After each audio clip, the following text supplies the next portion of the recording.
Prologue. The breathing earth. In the heart of Tennessee, beneath the moss-covered hills of Adams, lies a cave whispered about in frightened tones and half-remembered stories. The Bell Witch Cave. More than a tourist attraction, more than a historical site.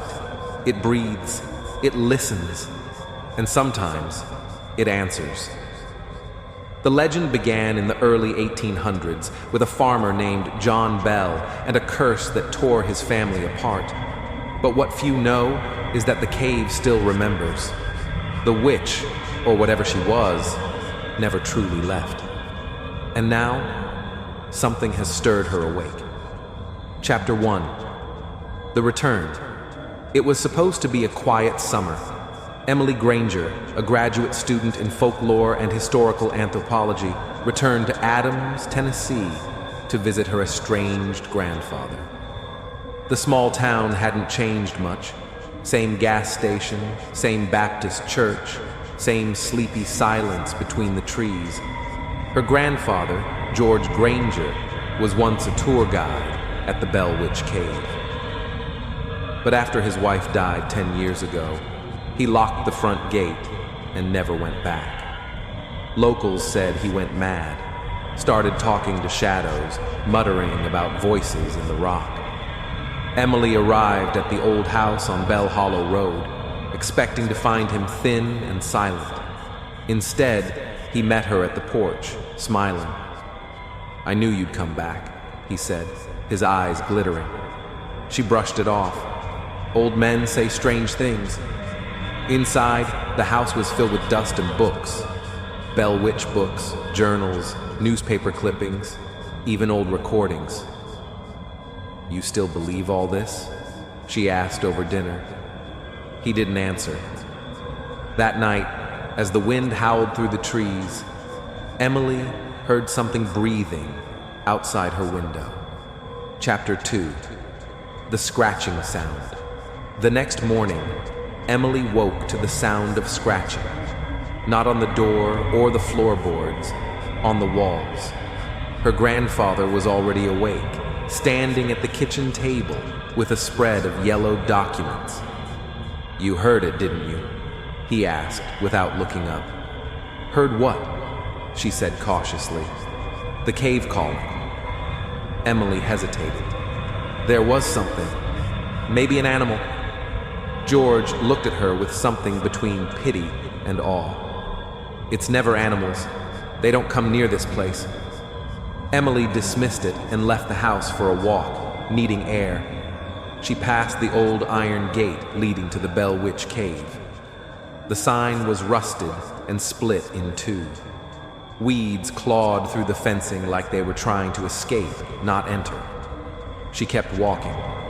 Back in town, the locals gave her side glances. No one approached.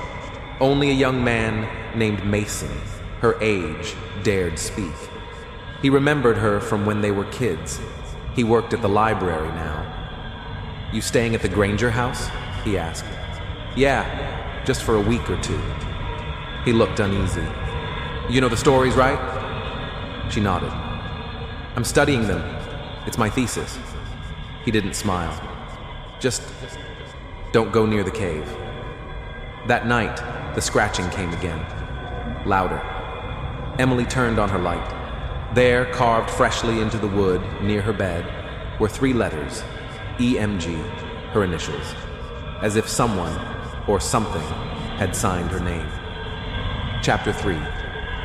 The cave opens. George was gone the next morning. Emily searched the property, calling his name. No answer. The forest behind the house was thick, humid, and unnaturally quiet. Even the birds seemed to avoid the area. Then she saw it, the cave gate, wide open. She ran. Inside the entrance of the Bell Witch Cave, the air was thick, metallic. It smelled of damp rock and something older, deeper, something wrong. "Grandpa?" she called. A voice echoed back, but it wasn't his, it was hers. "Emily." The voice came from deep within. Clutching a flashlight, she stepped into the dark. The cave had changed, narrower than she remembered, almost like it was breathing with her. Each step forward felt like sinking deeper into a dream. She found a shoe, his shoe, lying beside the wall where the lanterns used to hang during tours. And then she saw the marks, claw marks, deep gouges along the walls dragging downward like someone or something had been pulled against the stone. Suddenly, her flashlight flickered. Total darkness. A voice hissed just beside her ear. "He belongs to me now." Emily turned and ran, slamming her shoulder into the narrow rock walls until the light of day appeared.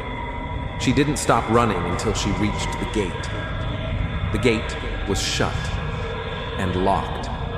She never locked it. When she finally made it home, she found George's journal open on the table, a fresh entry, dated that morning. She's awake again. The cave opened itself. "I'm going back to seal it. If I don't return, tell her she must stay away." She remembers the Grangers. She remembers Emily. Emily's hands trembled. She wasn't just studying the legend anymore. She was part of it. Chapter 4. A History of Hauntings. Emily locked every door and window before returning to her grandfather's journal. Its pages were brittle, the ink smeared in places by water or tears.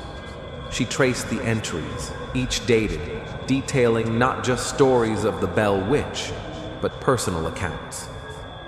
One entry described a girl in 1952 who wandered into the cave and came out mute, her hair gone white.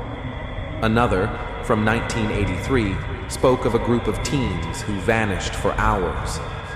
When they emerged, they claimed they'd only been inside a few minutes, and one was missing. Another entry chilled her to the bone. She follows the Granger blood. "I thought we were safe. I was wrong." At the library, Emily found Mason again. He was waiting, a stack of books and photocopied records already beside him. "I figured you'd come," he said. Together, they poured through centuries of lore. The Bell Witch was said to be the spirit of Kate Batts, a woman who believed she was cheated by John Bell in a land deal. After his mysterious illness and death, people swore they heard voices cursing the Bell family. The haunting supposedly ended after John died. "But they didn't," Emily said. "They just waited." Mason nodded slowly. "There are gaps in the reports. Disappearances no one explains. Some blame the river, the woods. But your grandfather, he was keeping track of all of them." Back at the house, the air was cold, ice cold. Emily's breath fogged the mirror, and someone had written a message in the condensation. "Come back." Chapter 5. Whispers from Below. That night, Emily dreamt of the cave, not as it was now, but as it had been in 1817. A crude opening in the earth, lanterns flickering, a woman in black screaming curses into the void. Behind her, a child was crying. Emily jolted awake, sweat soaking her pillow. The mirror message was still there. She grabbed the journal and returned to the last entry. On the back page, folded neatly, was a map, hand-drawn. It showed the cave system, complete with tunnels not on any public tour. Tunnels that went deep, too deep. She made her decision. She had to go back. Mason insisted on coming. "If you're going, I'm not letting you do it alone. People disappear in that place." At dusk, they arrived at the gate. The lock was broken again, as if the cave had unlatched itself. Inside, the silence was suffocating. Emily's flashlight barely cut through the gloom. Water dripped, rhythmic. The deeper they went, the more wrong it felt. A sound, a voice, called out. "Emily! Emily!" They turned a corner and saw it. A wall, freshly scratched with dozens of names. One stood out in bloody red, George Granger below it, carved deeper, Emily Granger. Next chapter. 6. The ghost in the dark. Emily screamed. Mason pulled her back, flashlight swinging wildly across the cavern. For a moment, she swore she saw a face in the stone, pale, hollow-eyed, smiling. They ran, but the cave twisted. Tunnels curved where they hadn't before. Every turn brought them back to that wall. George's name, Emily's name, and a new one appearing slowly, letter by letter. M.A. Mason. "We have to get out," he whispered. But the cave groaned, and a wind pushed them deeper. At last, they stumbled into a chamber neither had seen before. In the center was a pit, stone-lined, ancient. Around it, bones, dozens, maybe hundreds, animal and human. And at the bottom of the pit, something stirred. A shape, a shadow, and 2 red eyes. Emily stepped forward, compelled. Her hand reached out. Mason pulled her back just as a skeletal hand rose from the pit. "She wants to keep you," he gasped.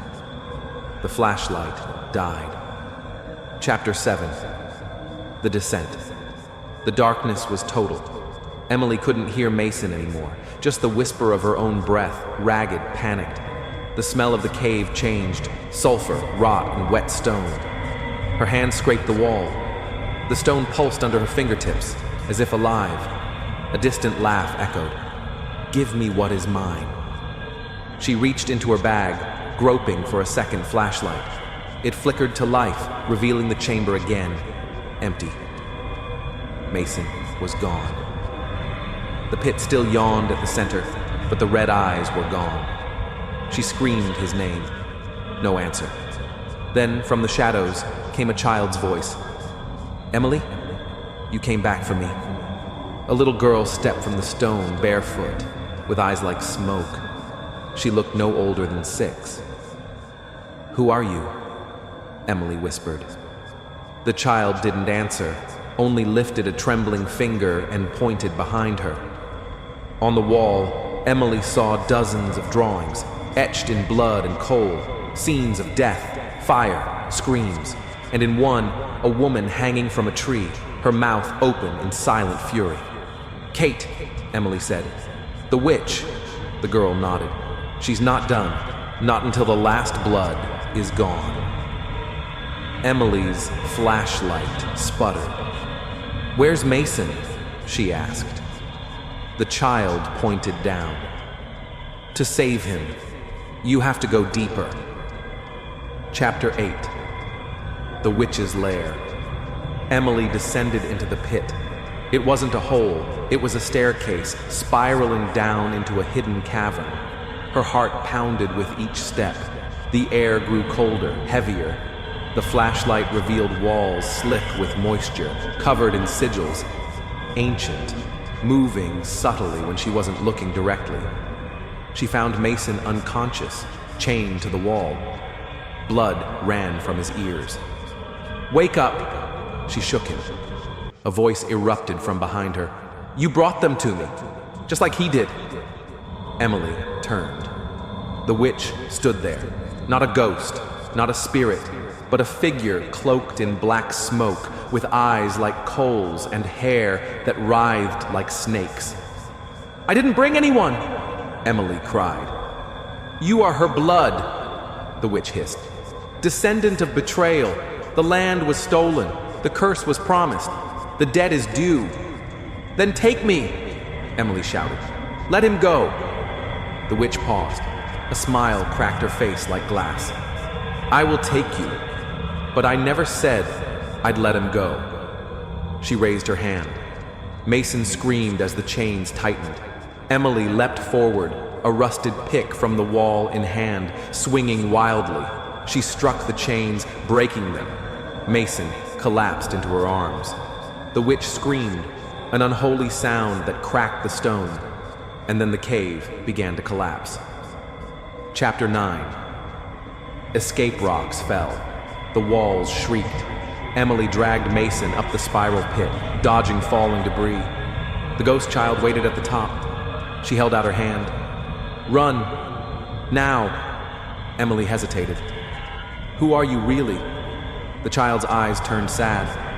I was the first, before Kate, before all of them. She took me too. Then the child vanished into mist. Emily and Mason burst from the mouth of the cave, just as the final collapse sealed it behind them. Silence fell. The gate lay twisted on the ground. The forest, once dead quiet, breathed again. They didn't speak for a long time. Back at the house, George's journal was gone. In its place sat a single note: debt delayed, not forgiven. Emily looked at Mason. She'll be back. He nodded. But so will we. Chapter 10. The Mark. Weeks passed.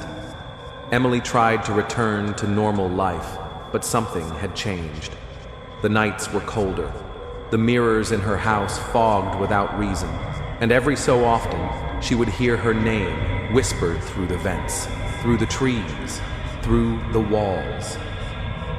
Mason moved in with her, refusing to leave her alone. He bore strange scars on his wrists where the chains had gripped him, and they never healed. One night, Emily woke to find a symbol drawn in ash on her bedroom ceiling. It pulsed faintly with a sickly red glow. Mason stood beneath it, eyes glazed over. "She's in me," he whispered. Emily screamed, snapping him out of it.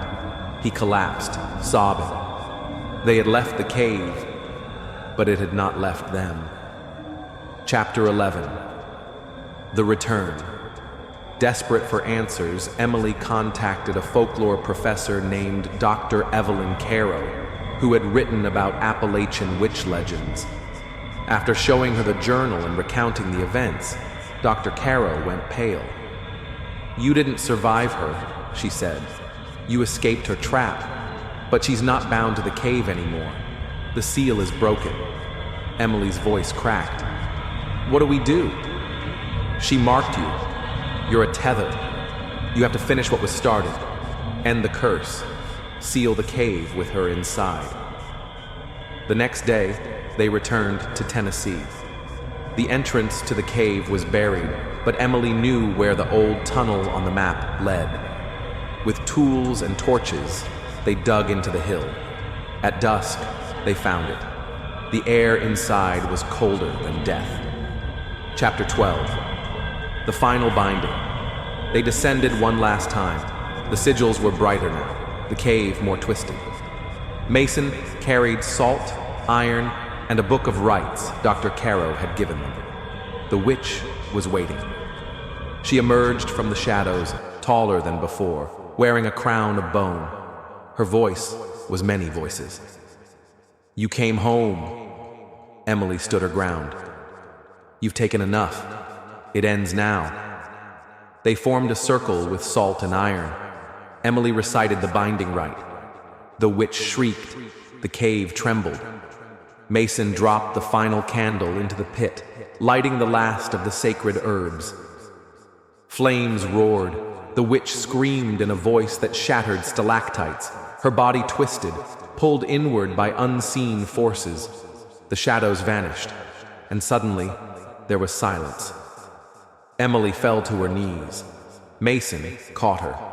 The cave crumbled, but they escaped just in time. The entrance sealed behind them with a thunderous groan. The land was quiet again. Later, back home, Emily opened a new journal.